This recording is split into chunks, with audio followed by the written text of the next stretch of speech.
Di bumi Aceh kita berdiri, bangsa yang kukuh dengan harga diri, harum bunga puluhan ribu gerakan Aceh Merdeka, berjejak kuat di tanah Aceh, dan bangsa Aceh melewati badai sejarah yang panjang, kini waktu mengisi perdamaian dan kesejahteraan, perjuangan tidak boleh sia-sia. Gemparnya ribuan pasukan GAM wilayah Bate Ilik Biren ikut kobarkan semangat perjuangan. Di lapangan bola kaki Gelumpang Payong, Jumpa, Biren, yang dipimpin langsung oleh Tengku Darwis Jeniep sebagai kepala pasukan GAM wilayah Bate Ilik Biren.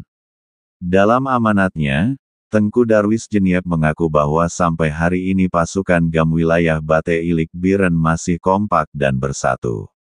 Berkumpulnya kita pasukan GAM hari ini menandakan bahwa kekompakan kita masih utuh, tegas Tengku Darwis Jeniep.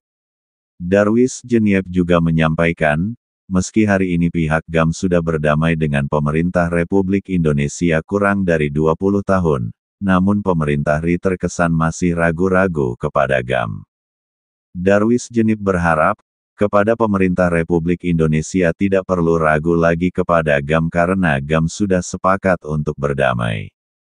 Pihak keamanan harus menjaga kami.